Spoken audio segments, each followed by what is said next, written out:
Hey guys, welcome back to my channel, welcome to another video. Happy Halloween. Can you tell what I am?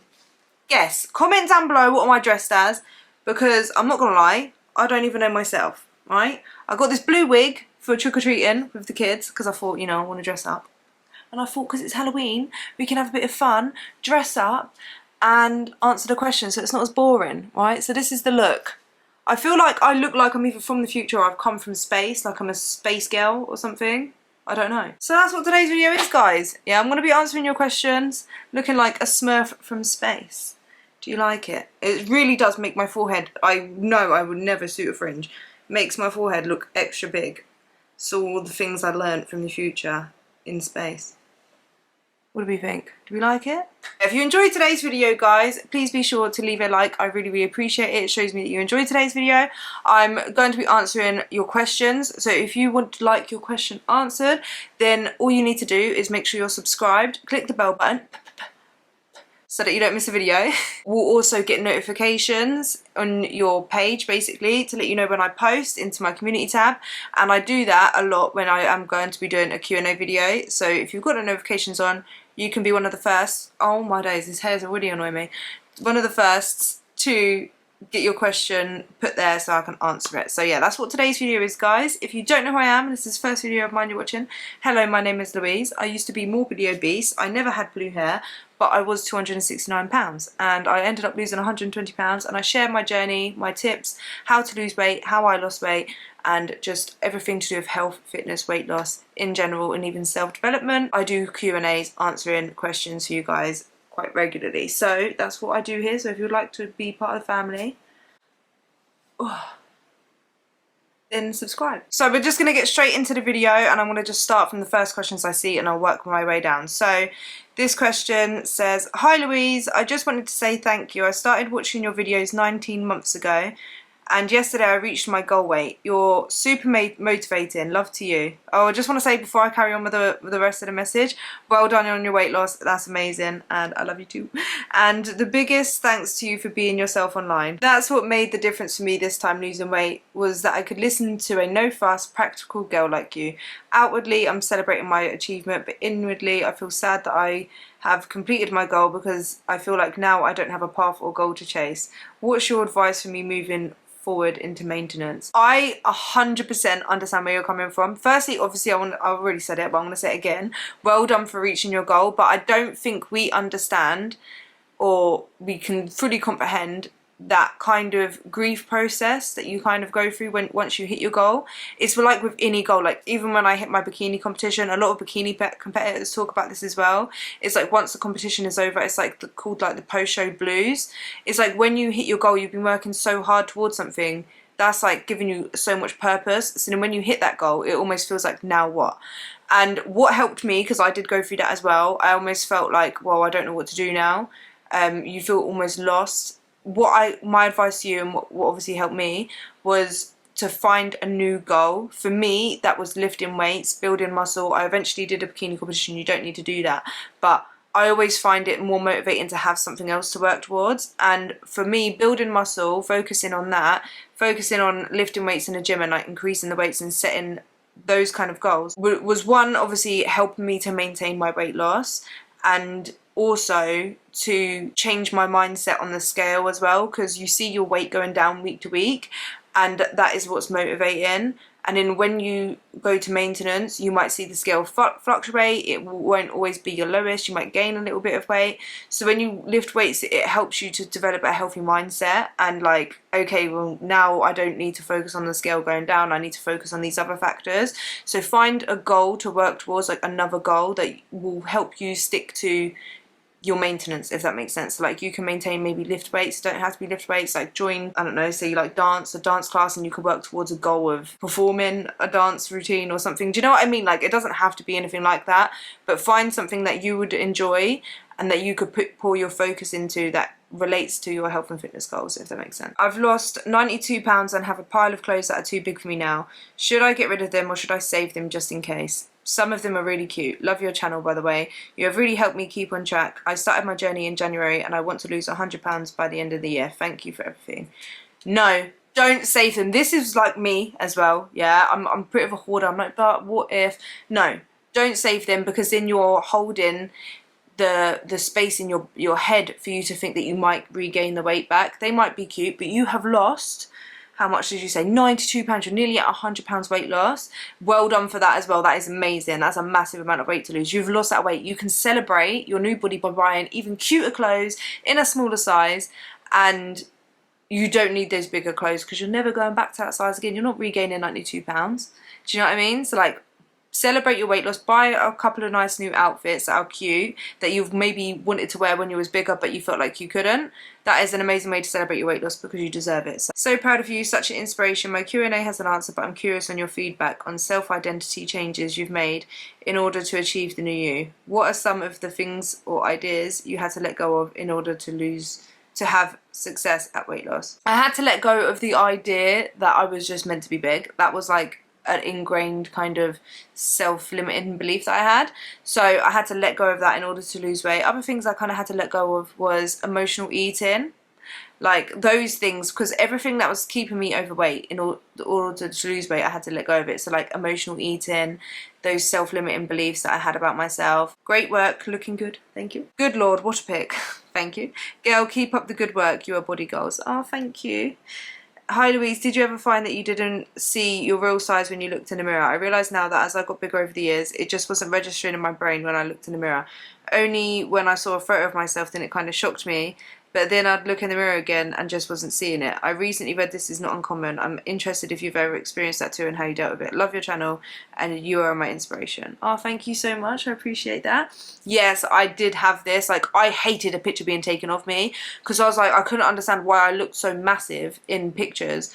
But I looked in the mirror and I knew I was fat, yeah, but like I just was like, I don't look like that. But pictures just made me look bigger, and I do think it's a little bit of body dysmorphia. I never really liked looking in the mirror at myself because I knew I was big, but I definitely felt like I looked bigger in pictures. I completely understand where you're coming from. Like, it's just weird. I don't know whether it's a form of body dysmorphia, like some kind of denial that helps you stay overweight. Like, do you know what I mean? Like, it took me a long time to realise how big I actually was. And then when I realised I was actually big, I tried to ignore mirrors and stuff. So yeah, I definitely experienced that. If you've experienced that, guys, comment that down below, because I do think that's quite interesting.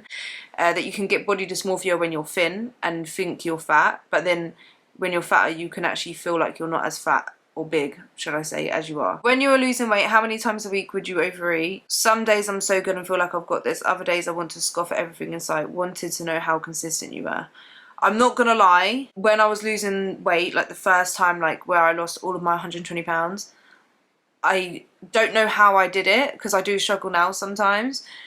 I don't know how I did it. I think I just was so sick of my own shit, basically. Like, I just wanted to lose weight. I didn't overeat. I don't think the only time I actually would have probably overeaten my calories was 7 months into me losing weight, which was my birthday, and that was obviously because it was my birthday, and I was like, yeah, and even then I didn't even go crazy. I still lost weight that week. And then the next time after that was Halloween. I only did it on like holidays, so like Halloween, Christmas, and then it was like over Christmas week. And I think like as I got closer to my goal, I was a bit more lenient and allowed a couple more days. Whereas like for the majority of my weight loss, it was only like 1 day, and it wasn't even that much of overeating. And that's how I ended up reaching my goal of 120 pounds in 14 months, because I didn't really overeat. I don't know how I managed to stay that disciplined. Honestly, it does, like, even now, like when I want to lose weight and stuff, I still find it hard to not do that. So you are completely normal. I just think I was not the normal one.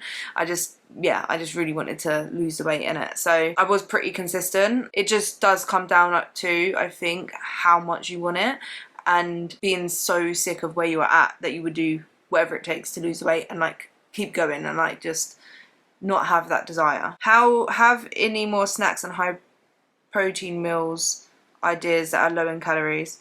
I eat pretty much the same still, but I'm gonna do another video for that, so keep an eye out for that, because I've got that in my notes, and that's gonna be a video. Autistic symptoms from your perspective, and how were you diagnosed? Crazy, because that's my last video, so if you haven't seen that video, go watch that. I literally go through like my childhood, like how I present my autism, and like the assessment process. I do go through that, and I literally have my assessment and I go through everything they've said as well. But yeah, hello Louise, I love all the knowledge you share. I appreciate you.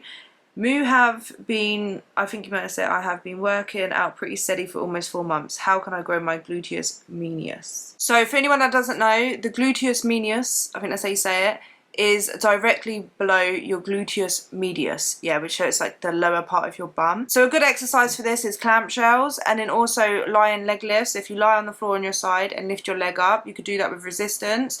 You could even do it standing on a cable with like the cable attached to your foot, and stand to the side and lift your leg out. And then hip abductions, the hip abduction machine where you open and close your legs like on the machine, and single leg deadlifts. So yeah, I would say them. What to do to avoid burnout when it comes to training and sticking to your diet goals? I would say the best way to avoid burnout is to not go too much, too hard, too fast, to make it sustainable, because you're only burning out when you're doing too much. If you actually have a good balance, you shouldn't reach burnout. Although I reach burnout as well, so I know I need to take on my own advice, but I would just say that would be the best way to avoid it, is by not making yourself reach that point. So making sure you have a good balance, you are prioritizing your rest as well, and not trying to do way too much. Hi Louise, you are such an inspiration. I'm wondering how or if you lift the same amount of weight when you are in a cut. Obviously you're not eating as much as usual in a cut, so how do you make sure the energy, stamina to lift heavy? How do you make sure your appetite isn't spiking when you do lift heavy? Thanks so much. I would say when I'm in a cut, I'm not as strong, but it depends. If you're in so much of a cut that you lose a lot of strength and you're dropping weights really quickly, then you're eating way too little calories. So increase the calories, increase protein. So I make sure I eat a very high protein diet when I'm in a cut, and I also like to eat carbs just before I go to the gym. So I would have like my oats, or if I've not had breakfast, and I have like a Rice Krispies bar. That way it just helps your ATP stores and everything like that to give you the energy to lift. I don't really focus on like about energy spikes during my lift, so I can't really give that much advice on that, but I would just say, yeah, you might not, especially closer to the end of your cut, have as much energy. Things that help me is either like a pre-workout or an energy drink, like a sugar-free energy drink. That way it just helps out, or a cup of coffee, some kind of caffeine. Making sure you get good sleep. How do you stay motivated for so long? I lost weight before, but I put it all back on and I can't seem to get motivated to lose it again. I would say I'm not the most motivated person, but I've got routines and habits in place so that I don't really need the motivation. I just do it because I've put those routines in place. And yes, sometimes I miss a workout because I've got things on in my life or whatever, but because it's so ingrained into my lifestyle now, I can't just not go to the gym, or I can't go for a long time without eating healthy because I just don't feel good in myself. I know how it feels to feel like rubbish and not go to the gym and not eat healthy, and I know how it feels to go to the gym, train, get my steps in, do my cardio, eat fruits, eat vegetables, eat a high protein diet, not overeat. So I know that I prefer that. So even if I do have a couple of bad days, I always go back on track, because like I will end up feeling like rubbish otherwise and I won't be happy. So that's how I basically stay motivated. Hey Louise, I recently started my weight loss fitness journey. I really want to build some muscle along the way, but I have no idea how to go about it. I struggle to eat protein and can't afford a gym membership, so I do all my exercise at home. I'm also not sure when I should actually start focusing on building muscle. I've currently lost 22 pounds, well done. But I want to get to about 150 pounds. Do you have any advice? You can exercise from home, you can lift weights from home, you just need resistance. Protein isn't too hard to eat and get your protein goal. You just need to make sure you're eating lean sources of protein with every meal. So like lean chicken breast, egg whites. You can obviously have eggs as well, but egg whites are just obviously pure protein pretty much, and low calorie, high volume. Fat-free Greek yogurts. All of those kind of like lean sauces, chicken breast, turkey breast, lean cuts of meats, all of that is all high in protein. So if you have that with every meal, it's pretty hard not to reach your protein goal. It's hard to reach your protein goal when you're trying to eat foods that are fairly processed, that are high carb, high fat. That's where it gets hard to hit your protein. If you actually eat whole foods, it is kind of easy to hit your protein. So my advice would be, focus on eating a high protein diet, and you can lift weights from home. You can do body weight exercises. Like if you've never lifted weights, you've never done anything like that, you will build muscle, then just get a pair of dumbbells and do some home workouts. Obviously if you reach a point where you aren't building any more muscle at home because you don't have as much weights, to like keep progressively overloading, then it might be worth joining the gym, but you don't have to. You could always like do workouts from home. Like you can still be healthy and fit and build a decent amount of muscle using those things. Do you think at some point you'll compete again? I know you've talked about a photo shoot, but any more comps? What's the hardest part about fitness to you, building or cutting? I do not know whether I want to compete again, to be fair. I've always said I do want to compete again, but realistically I don't know whether I will. I feel like in the future, yeah, not the near future, as in like the next couple of months, no. Just because it does take a lot of energy, a lot of focus. It's very selfish in the sense that I've got children, but you have to have like almost like 100% of your energy needs to go towards that, so you do neglect a lot of other things in your life. It just, one, isn't healthy. Two, I did it because I wanted to do it and prove to myself that I can, and which I've done. So right now I don't really feel like I really 100% want to. And with things like a competition like that, you need to really want it, otherwise you're just not going to be able to do it, because it's very hard.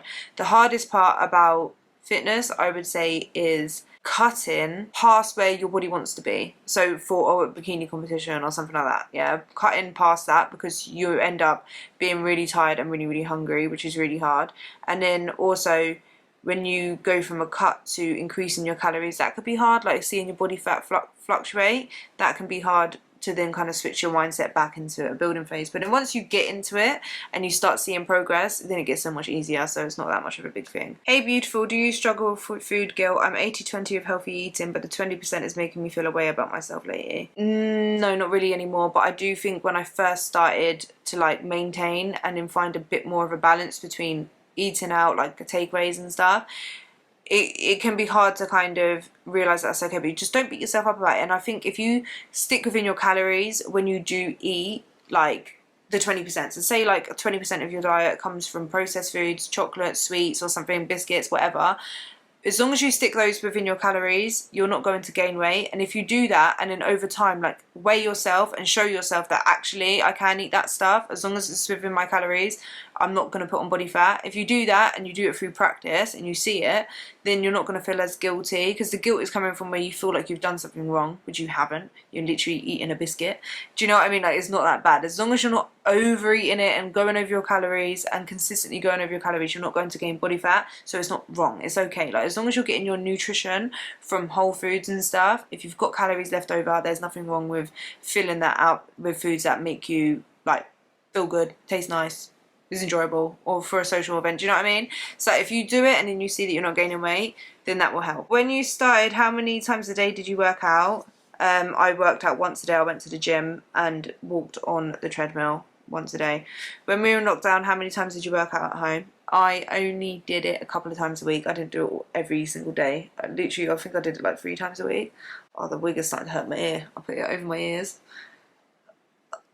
Oh, ugh. I don't have the confidence to go to a gym, so it would be interesting to see how you push yourself while at home.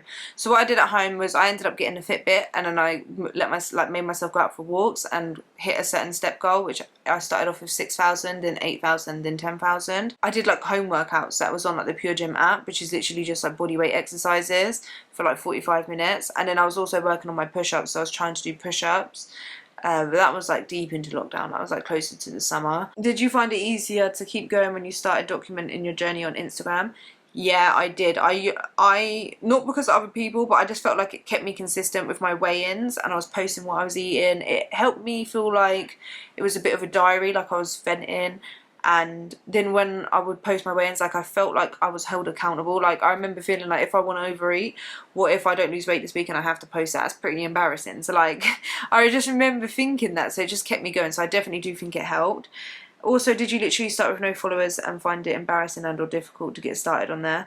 Well, my account was more of a makeup account, so I had a few followers on there, on my Instagram, and I just started to post weight loss stuff, yeah. I didn't find it embarrassing because I didn't really think people were looking at my page. And then when I started getting subscribers or people started seeing my videos and stuff, I did experience a bit of embarrassment, not for more other people, but like I was worried about like people that knew me seeing it, and then I just felt like, ooh, a bit embarrassed, but I kind of got over that, so that's all good. Hi Louise, I lost just under 3 stone now, well done, and all my clothes are just falling back down when I put them on, so I was wondering how much weight did you lose before you sized down in clothes, and what size I am now. I was a size 1XL or 20 to 22, depending on what the item was and where I got it. But like my jeans are a size 18, are too big and I need a belt, but I tried a 16 and they go on, but I would have to breathe in to make them do up.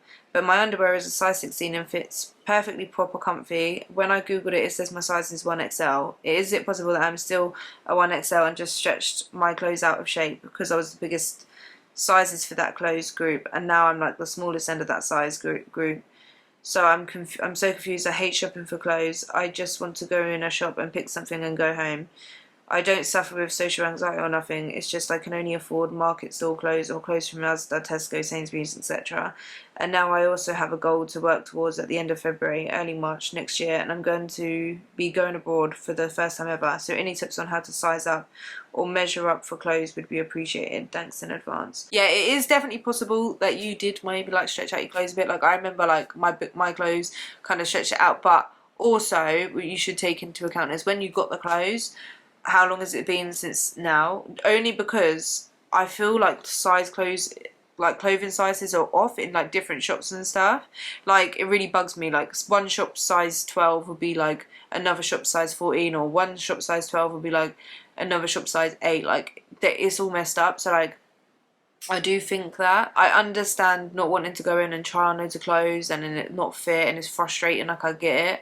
I don't actually have much tips on measuring yourself for clothes size. If the 1XL fits you, just get that. For me, it took me a long time before I actually started shopping for new clothes. Like I was letting the clothes hang off me. I was literally like going through like the same few clothes that was fitting me, and they was quite baggy. And then I think after like 3 months I bought like a couple of outfits and that's it. We was in lockdown though, so I could get away with it. And then after like a good few months and I dropped loads of sizes, then I was ordering clothes and I was buying it online, and I had to go through all of that, like returning things that said didn't fit, or I would order clothes that I thought would fit me. But yeah, I would end up ordering clothes and thinking that I was a certain size, and then they would be too big, so I'd have to return it. So it is like a trial and error. If you can, at least for a while, maybe just stick with the clothes you've got if they do fit, if they're like a little bit baggy. Wait till you lose a bit more weight till you drop size, because what you don't want to do is like waste money on clothes that you will end up being too big for you in a couple of months. That's how I feel. Like, especially if you ain't got money to throw away like that, I would just stick to the clothes you've got, try and make it work, get a belt and stuff after, or like just buy 1 or 2 things that do fit, and don't go out buying loads of clothes until you're at your goal. Parenting related, any tips for getting fussy eaters to try new food? This is what I'm going through right now. My 2-year-old used to eat anything, but now it's fussy and it's so frustrating having to make separate food for him. I'm literally going through this right now. So what I'm doing right now, because my kids are obviously autistic, they are very picky and they only eat the same foods, but I like to eat healthy, and I want them to eat healthy, variety, and have like a good diet. Yeah, I think it's not right if I eat healthy and then they're only sticking to the same few foods. And I get they're autistic, so I am and I have been very like lenient with them, but I do want them to grow up and be healthy. Yeah, that is important to me. So what I'm doing is every meal time I'm going to putting one food that they've never tried before, or they refuse to eat, or what they don't like, and then I serve it with like 2 or 3 other foods that they do like. And I'm not making a big deal out of it, but I am saying to them they need to try the food. Just so, like, say for example it was broccoli the other day, they won't eat it, and I basically said, like, I need you to try it. Like, you don't have to eat all of it, but I just want you to try it, because I feel like they just look at the food and because it's a certain colour they don't like it. So I say, like, you have to try it. And then when they do try it, I'm giving them a lot of praise, even if they spit it out and they don't like it. It's just trying to get them to try it.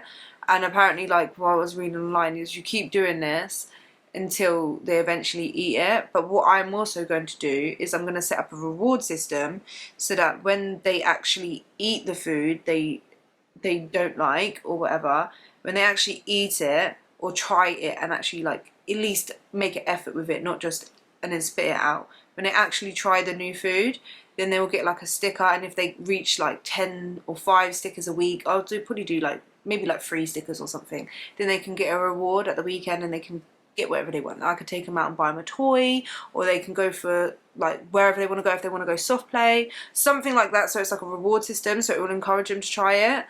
that's what I'm doing. So I don't know if that will help you, but that's how I'm doing it. Why does your promo code LouiseYT not work? I did check this. It does work, but it's 1 use per customer. But I did double check, and the same with the Rejuvenate code. I checked with that, and it is just 1 use per customer. So if it's not working and you've already used it, that would be why. So yeah, I hope you guys enjoyed my Q&A. That's the end of the questions. Happy Halloween. I hope you guys dress up, have fun. This isn't really scary, but when I go trick-or-treating out later, I'm gonna put some like fake blood on or something. I'll make it look a bit more scary. I just need to go to the gym.